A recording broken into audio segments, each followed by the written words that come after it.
Gepleyer Azatlyk Radiosu. Akşamlar hayırlı olsun hormatly radio dinleyijiler. Şu gün 2015-nji ýylyň 9-njy noýabry hepdeniň duşanbe güni. Habarlar gündeligimizi Pragadaky studiýadan men Gözel alyp barýaryn.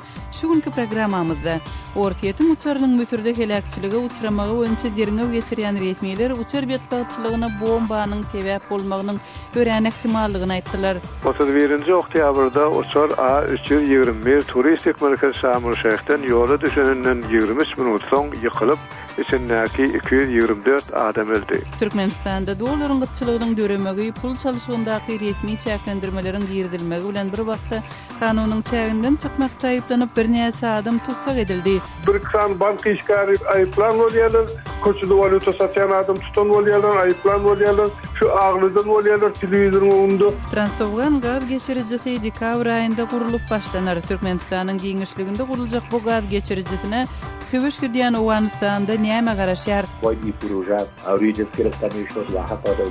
Şu gün biz bu we beýleki temalarda jeknejik durup geçeris programmamyzyň esasy bölegine başlamazdan odan täzelikleri bilen tanyşyp bolun. Ortiýetiň uçarynyň müsürde helakçylyga uçramagy boýunça derňew geçirýän resmiler moňa bombanyň sebäp bolmagynyň ören ähtimallygyny aýtdylar. A321 kysymly uçar 31-nji oktýabrda Şarm-el-Şeýhden howa galmagyndan 23 minut geçen soň ýere gaçypdy. Jemi 224 adam, ýagny ähli ýolagçylar we ekipaj agzalary wepat boldy.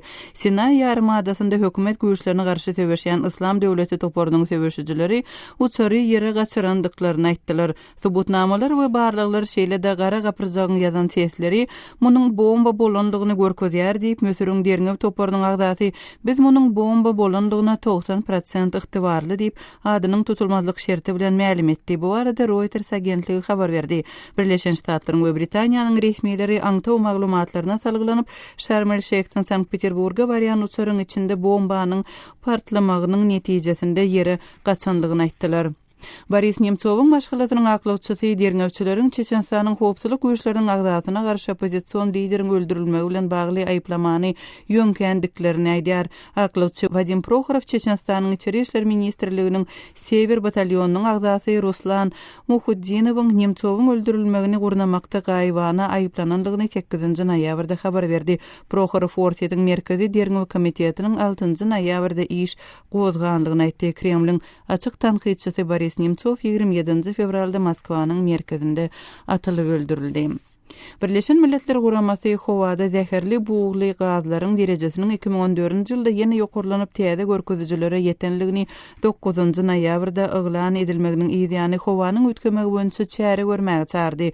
Dünýäniň meteorologiýa guramasy öz hasabatynda howanyň maýlamagynyň netijeleriniň 1990-njy ýyldan bäri 36% ýokurlananlygyny aýdýar we munyň esasy sebäpleriniň adam tarapyndan öndürilen texnogen gazlar bilen baglydygyny belleýär. Howanyň maýlamagy bilen bagly soňky duýduruş Dünýä Banky tarapyndan edilipdi. Şonda eger çäre görülmese 2030-njy ýyla çenli 100 million adamyň garyplyga uçramagynyň ähtimallygy aýdylypdy. Birleşen Milletler Guramasynyň howanyň maýlamagy boýunça baş konferensiýasy 30-njy noýabr we 11-nji dekabr aralygynda Paryjde geçiriler.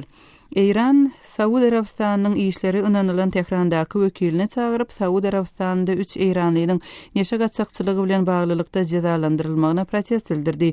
İranyň döwlet mediasyna görä Saudi Arabistanyny uly meçherde bir kanun meň daşamakda aýplanan 3 adam Dammam şäherinde 8-nji noýabrda cezalandyrylypdyr. Ýurtlar iki taraplan gatnaşyklara hormat goýup şeýle cezalary ýerine ýetirmekden saklanýarlar we şeýle cezalaryň berja edilmeginiň gatnaşyklara pozitiv täsir ýetirmejegine düşünýärler diýip Iranyň daşary işler ministriniň orunbatary Hasan Kashkavi aýtdy. Regional garşydaşlar İran we Saudi Arabistany Irakdaky we Siriýadaky kriziň üstünde şeýle-de şu ýylyň sentyabr aýynda haç ziýaratynyň dowamında 465 adamyň ölümi bilen baglylykda gapma garşylykly ýagdaýda galýarlar. Owan resmiýeti Talibanyň gapma garşy bölümleriniň bir-birine garşy söweşýändiklerini we soň günlerde iki tarapdan jemi 50 çemet adamyň öldürilenligini habar berdi.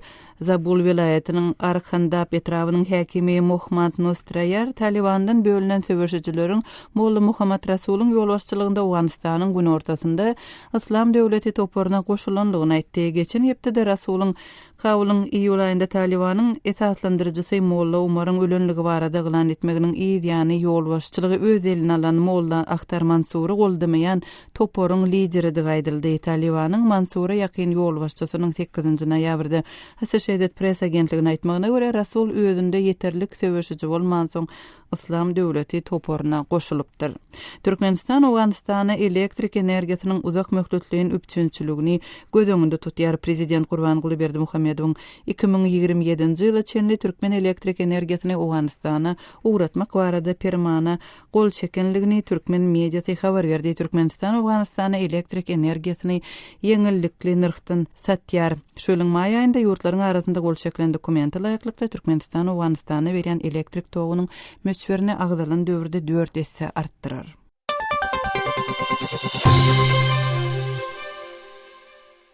Gepleýär Azatlyk radiosi habarlar gündeligimizde başlaýar. Ortaýadyň uçurynyň mösürde helakçylyga uçramagy boýunça derňe geçirýän resmiýetler uçur betbaççylygyna bombanyň sebäp bolmagynyň ören ähtimallygyny aýtdylar. 31-nji oktýabrda Şarm el-Şeyhden Sankt-Peterburga uçmagyndan gysga wagtda ýere gaçan A321 kysymly uçura degişli derňewler boýunça soňky maglumatlary habarçymyz Aras Perwişden diňläli. Uçurynyň mösürde ýykylmagy bilen baglanşykly derňewlere gatnaşan işgärleriň biri bu hadisanyň bomba sebäpli bolandygy ähtimal diýer. 31-nji oktýabrda uçur A321 turistik merkez Şarm el-Şeyhden ýola düşeninden 23 minut soň ýykylyp, içindäki 224 adam öldi. Sinay ýarymadasyna Misryň howpsuzlyk güýçleri bilen sebäşýän Islam döwleti atly toparyň jeňçileri uçury öýleriniň gasrandyklaryny aýtdylar. Kara kutuda yazga geçirilen sesdäki alamatlar we analizler munyň bombadygyny görkezýär diýip Misryň derňeji toparynyň agdasy aýtdy. Meselanyň örnekdigine salgylanyp adynyň berilmeligini haýyş eden derňew işgäri biz munyň bombadygyna %90 ananyýar dedi. Onun 8-nji noýabrda bu beýanaty Reuters habar gullugyna bermedinden bir gün öň mösürli bir derňeji uçuryň hawada bölek bolandygyny, soňky sekundda bir sesiň kara kutuda ýazga geçirilendigini aýdypdy. Ýöne ol derňejileriň entek maglumat toplaýandygyny belläp, uçuryň ýykylmagyna nämelerden sebäp bolandygy barada maglumat bermekden saklanypdy. Amerikan we Britan resmileri aňtaw gulluklarının maglumatlaryny esaslanyp Şarm el-Şeyhden Sankt-Peterburga barýan uçury onuň bortuna ýerleşdirilen bir bombanyň gasrandygyny ähtimal hasaplapdylar. Kongresiň Aňtaw komitetiniň agdasy Adam Schiff 8-nji noýabrda telewizioniýa beren interwýusynda eger bu Islam döwletine bagly toparlar tarapyndan amala aşyrylan bombalama bolsa, onda bu onuň dünýä awanýan çynlaky terroristik hawp hökmüne El-Kaidadan ozdurandygyny aňladýar dedi. 6 noýabrda Ortaýat Beýik Britaniýa we Irlandiýanyň edişýali özüniň Misre uçur gatnawyny tutuşlygyna togtadandygyny aýtdy. Gulmatar Ýewropanyň hem adından 5-6 döwleti öz raýatlaryna Şarm el-Şeyha gitmeligi maslahat berdiler. Häzir Misrdäki Ors gradanlarynyň sany 80 000 töwereg diýip çaklanýar. Bularyň aglabasy Şarm el-Şeyhde. Misirden gaýdyp bilmän oturan Britanlaryň sany bolsa 170 000 golay. AP habar gullugynyň bildirmegine görä howpsuzlyk işgärleri Şarm el-Şeyhiň uçurlar meýdanyna howpsuzlyk ýagdaýlarynyň gowdýaldygynyň köp wagt bäri nägirilik bildirip gelýärler. Bu aralykda Sankt-Peterburgyň Sankt Isak atly baş ibadatxanasyna uçur helakçylygyna ölenleriň hatyrasyna köpçükleýin ibadat çäreleri geçirildi. Ululukda dünýäde 4-nji bolan ibadatxananyň ýas jaňy pida bolanlaryň her biri üçin bir gedek ýanglanyp 224 gedek gaýtalandy. Helakçylykda ölenleriň aglabasy Sankt-Peterburgly ýa-da Ortaýatyň beýleki demirgazyk gulmatar etraplarynyň ýaşaýjylarydy. Habarçymyz Aras Perwişiň maglumatlaryny dinlediňiz. Azatlyk radiosyny indi dünýäniň TuneIn.com internet radio ulgamy arkaly hem göni efirde dinläp bilersiňiz. Radiomuzy TuneIn.com saytyna girip gözlük bölümünde azatlyk diýip ýazyp tapyp bilersiňiz. tunein.com ulgamynda türkmen dilinde maglumatlary berýän Ýeketäk radiony, Azatlyk radiosyny dinlemäge çagyrýarys.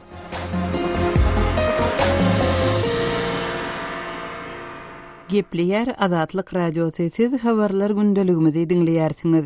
Türkmenistanda dollaryň gytçylygynyň döremegi we pul çalyşmak boýunça resmi çäklendirmeleriň giridilmegi bilen bir wagtda kanunyň çäginden çykyp bir kanun ýollary bilen baýamaga finanşmakda aýplanyp birnäçe adam tutsak edildi.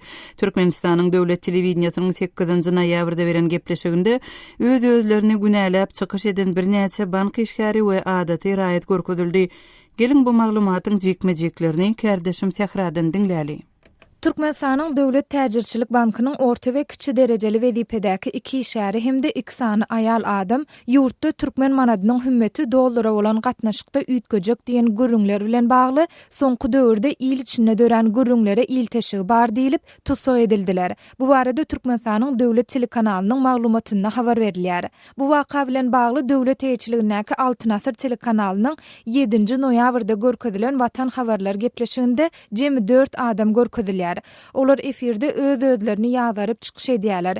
Etdi diýilen jenaýatlary boýun alyp, oňa ökünýändiklerini aýdýarlar. Özüniň Türkmenistanyň Döwlet Täjirçilik Bankynyň Balkanawat şäher şahamçasynyň dolandyrjysy bolup işländigini aýdýan Osman Ýeldiýew özüniň ilatyň arasynda Amerikanyň Birleşen Ştatlarynyň dollarynyň bahasynyň üýtgeýänligi barada ýalan hiç bir esassyz gürrüňleri, mışmışlary ýaýradandygyny aýdýar. Türkmen telewizionyasynda çykyş edenlerden ýene biri vilayatynyň Tagtawadar etrawyndan söwda satu işleri bilen meşgullanýandygyny aýdýan Ýazwyby Osmanowa bolup, ol ýurduň daşyna bellenen möçerden artyk pul çykarmaga bir kanun synanşandygyny boýun alýar. Çykyş ettirilenleriň arasynda özüni Türkmenistanyň Döwlet Täjirçilik Bankynyň Halkbank awadan şahamçasynyň hasapçysy diýip tanadan Rüssem Täçmuhammedow Aşgabat şäherinde söwda satu bilen meşgullanýandygyny aýdýan Ogulmaral Gurbanowa hem bar. Altyn Asr telekanalynda görkezilen habarda diktir olaryň ählisini esasy diýerden halk arasynda dowuldöredip bir kanun ýollary bilen baýamagyň külkülüne düşen adamlar hökmünde häsiýetlenýär. Türkmen medeniýetinde jenaýat edenlikde aýplanýan şol adamlaryň etdi diýilen günäleriniň nähili anyklanandygy, haýsy möçerdäki pulun gürrüňiniň edilýändigi, olar bilen bagly suud işleriniň geçirilip geçirilmänligi barada hem hiç ýyly maglumat berilmeýär. Özlerini ýazardyp çykyş ettirilen şol adamlary mundan beýlek nämäniň garaşanlygy hakda hem hiç ýyly jekmejek maglumat berilmeýär. Döwlet mediasynda görkezilen bu gepleşikde şol adamlary ýöňkelýän aýplamalaryň esaslydygyny ýa-da däldigini garaşsyz çeşmeleriň kömegi bilen tasdiklatmak ýa-da inkar etmek başartmady.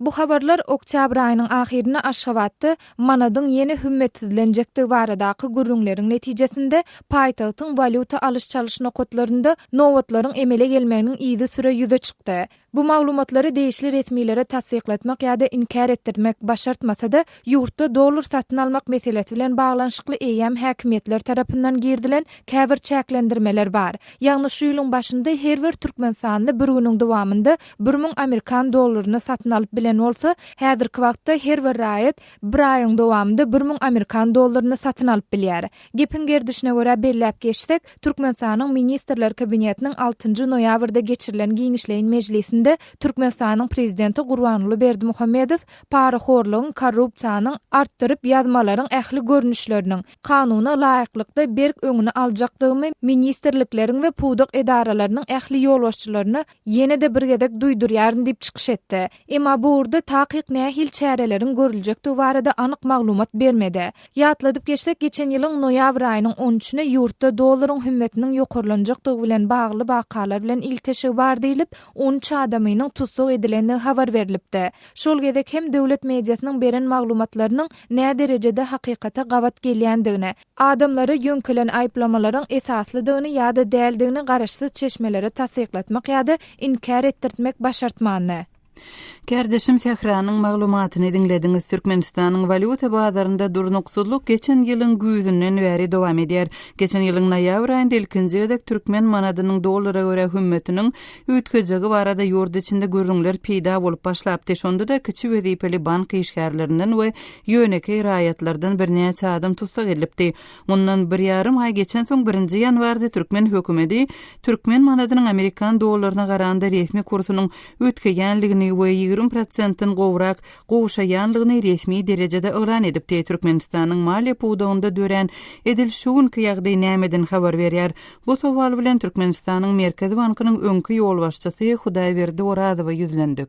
Türkmenistanda soňky döwürde dollar alyş çalyşyna degişli çäklendirmeler bilen bir wagtda birnäçe bank işgäriniň we adaty raýatyň tutulanlygy habar berildi. Olaryň öz-özlerini aýplap telewizionyada çykyşlary görkezildi. Hudaýberdi kiçi derejeli bank işgärleriniň bir kysany adamyň türkmen manadynyň hümmeti bilen bagly ýagdaýa ýa-da dollaryň gytçylygy bilen bagly ýagdaýyň döremegine täsir getirip bilýärmi siziň pikiриňizçe? Ýok, ol görýäňizmi, everde şu Türkmenistan şu öz başça qolandan bäri şu milli manadyny giýizenden bäri şu elmidama şoňlar ýagdaýlar dörýär, şoňlar elmidama da bir ksan bank işgäri aýplan bolýarlar. Koçuda valyuta satyan adam tutan bolýarlar, aýplan bolýarlar, şu aglydan bolýarlar telewizionyň öňünde. Ýöne esasy sebäbi şu hökümetiň başynda duran adamlaryň näde dogry alparyan siýasaty valyutaň durnuklugy täsir edýände. Şu ýöne adamlar günahkar, ýöne işgärler günahkar, ýöne şu milliardlap daşary ýurt valyutalary näde dogry soýan ýol başy ýurda ele oturan adamlar. Olar günahkar däl. Hudaýberdi Türkmenistanda valyuta gytçylygynyň ýüze çykmagyna, umuman bank sistemasynda valyuta alyş çalyşygyna degişli çäklendirmeleriň girdilmegine näme sebäp bolýar diýip pikir edýäňiz? Şu ýagdaý umuman nämeden habar berýär siziň pikiriňizçe? Ýurdun içinde alparyan ekonomika siýasaty, valyuta siýasatynyň gelip çykýar. Valyuta dolanşygy bolmaly, halkara tertip düzgünligi boýunça ýüremeli şu valyuta dolanşygy. Ýöne şu Türkmenistan ýaly ýurtlarda hökümet siýasaty ýok. Halkara tertip düzgün boýunça da o hem eden etdirip şol sebäpli. Selçuk bir ýanky gynçylyk döresi dünýä özünde şu valyuta dolanşygy boýunça da şu hökmany şu birinji ýerde şu Türkmenistan ýaly ýurtda görýär. Hudaýberdi ýene birje sowal Türkmenistanyň milli manady umuman şol döwlet tarapyndan keshitlenen derejesinde saklanýar. Şol bir wagtyň özünde de soňky aýlarda regionyň ençeme ýurdunda alyş çalyş kursy üýtgedi. Gazakstanda milli pul öz hümmetini 300% derejesinde ýitirdi. Azerbaýjan hem gowşatdy resmi çäklendirmeleri soňky günlerde Özbekistanda da milli pulun dollara garanda gatnaşyk derejesi biraz üýtgedi. Türkmenistanda saklanyp dur. Bu ýagdaý nämeden habar berýär? Birinciden şu aýjan ýurtlaryň hemmesi şu ýurdun içindäki valyuta dolandyrşy nämesuda şu administrativ sistema tarapyndan bir seredýän ýurtlar da. Olaryň şoňar gynçylygy düşdüler da şu häzirki ýagdaýda. Näme şu nämesuda birazjyk gyja asarlarym öňüne aljak godlardy şoňar üýtgeş güýrizdiler da öz siýasatyny. Ýöne Türkmenistan elmidama bolşýar şu iň soňuna çenli durýar şu ay bizde hiç gynçylyk ýok, kursum üýtgeçjekler diýip de. Ana şu sebäpli ol kurs diýen zat ol öz akymyna gitmeli. Her bir harydyň öz bir bahasy bolýar, şöýdüğümüz şu valutanyň bir öz bahasy bolmaly, öz bazary bolmaly, şonda bahasy bellenmeli. Ana şöýdüp işläp durmaly da, ana şöýdüp işlese de hiç wagty şuňky gynçylyklar bolmaýar, ogurluklar bolmaýar. Ýöne gynçylyk da şoňlar zat ýok. Türkmenistanyň Merkezi Bankynyň öňkü ýol başçysy Hudaýberdi Orazow bilen geçirilen söhbetdeşligi dinlediňiz. Gepleyer Adatlyk Radiosy habarlar gündeligimizi dowam etdirýäris. Türkmenistan, Awganistan, Pakistan, Hindistan gaz geçiricisi dekabr aýynda gurulup başlanır. Bu arada 6-njy noýabrda resmi derejede permana gol çekildi.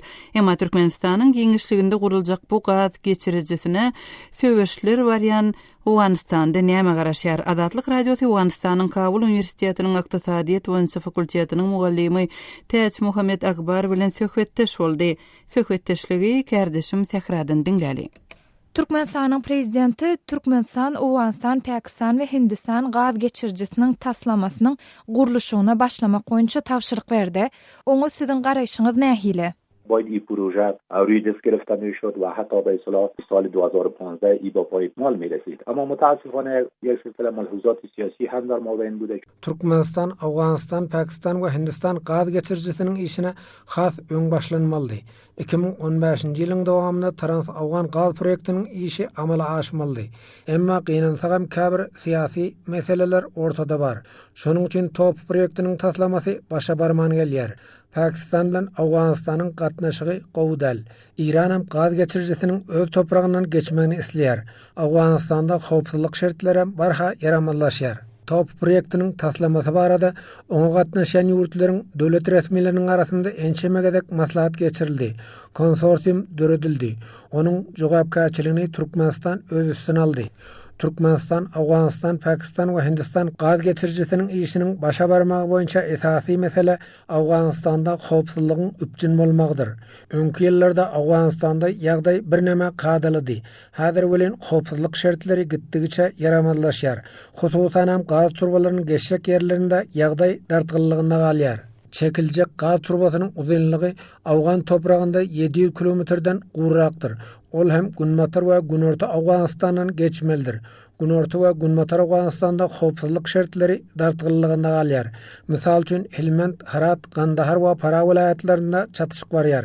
Jeňçiler Awgan güýçlerine hüjum edýär. Şu sebäpden top proýektiniň işiniň ýakyn gelecekde amala aşjakdygyna men şübheli garaýaryn. Elbette Türkmenistanyň prezidenti top proýektiniň başlanmagyna tapşyryk berendir. Türkmenistanyň prezidentiniň gowy niýeti bar. Top proýektinden Awganistan ummasyzlyk gazanç edip biler. Halk üçin iş ýerler dörer. Pakistan bilen Hindistanyň energiýa zeruraty bar. Ýöne Türkmenistan, Awganistan, Pakistan we Hindistan gaz geçirjisiniň öňünde howpsuzlyk meselesi uly bökdenç bolup durýar. Top proýektiniň işiniň amala aşmagy boýunça uly kynçylyklar bar. Käşke Trans-Awgan gaz proýektiniň işine öňrek başlansady. Bu iri taslamanyň işi 2015-nji ýylda, iň bolmanda 2016-njy ýylda amala aşdy. این مشکلات فرارایی از این پروژه ای کاش چند سال پیش با آغاز میشد 2016. Onu siziň pikiriňize göre Türkmenistan, Owganistan, Pakistan we Hindistan gaz geçirjisiniň taslamasy henidem arzu hyýallygyna galýar. Şeýlemi? خب ما از دیدگاه وضع امنیتی فعلا که در افغانستان مسلط است وضع خوب نیست. از شیندن میشنویم، از فرار میشنویم. Hawa men howpsuzlyk meselesini gözüňde tutup aýdýaryn. Awgan güýçler bilen jeňçileriň arasynda uruşyň barýandygyny günde eşidip otyrys. Helmandda, Gandaharda, Şindentte we Parada barýan ýagdaýy hemmemiz bilýäris. Trans-Awgan gaz proýektiniň ugram şu regiondur. Jeňçiler ulag ýollaryny kesýär. Ýollagçylary zamon alýar. Şa ýollar ençeme gün ýapyk galýar. Döwlet ýollaryň howpsuzlygyny üpjün edip bilmeýär. Türkmenistan, Awganistan, Pakistan we Hindistan gaz geçirjisiniň howpsuzlygyny Awgan hökümeti üpjün edip bilmez. Gaz turbasynyň ýer asty geçiriljekdigi aýdylýar. Onuň üçin hem howpsuzlygyň üpjün edilmesi zerurdur. Eger gaz geçirjiniň işgärleriniň howpsuzlygy gorulmasa, top proýektiniň işini amala aşyrmak mümkin bolmaz. عمق زمین پایپلاین ها تمدید شد و طبعا به یک فضای امن ضرورت دارد. Owganistanyň Kabul Üniversitetiniň Ykdysadyýat boýunça fakultetiniň mugallimy Täç Muhammed Akbar bilen geçirilen söhbetdeşligi dinlediňiz. Hormatly dinleýijiler, Azatlyk radiosu elektron poçta orkaly iýerilýän hepdelik nesirlerini çap edip başlaýar. Hepdelik nesirlerimiň özüňize iýerilmegini isleseňiz, bize öz elektron poçtaňyzyň adresini ýollar. Öz adreslerinizi metduat, e-mail belgesi gmail.com adresimizde, şeýle-de Moskwadaky telefon nomerimize SMS arkaly iýerip bilersiňiz. Telefon nomerimiz 7 926 236 04 55. Telefon nomerimizi gaýtalaýaryn. 7 926 236 04 55. Azatlyk radiosynyň elektron poçta arkaly iýerýän hepdelik nesirlerine ýazylmagy diýjikdirmän.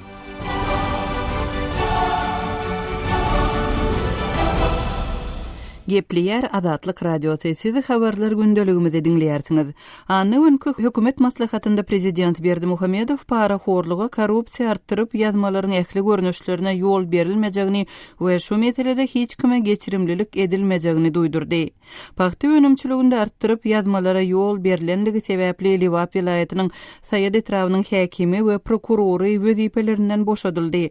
Türkmenistanyň Mary vilayatyndan Daýhan Adatlyk Radiosu bilen söhbetdeşliginde öz ýaşaýan we zähmet çekýän yerinde de yerli häkimetleriň artdyryp ýazmalara baş goşýanlygyny gurrun berdi.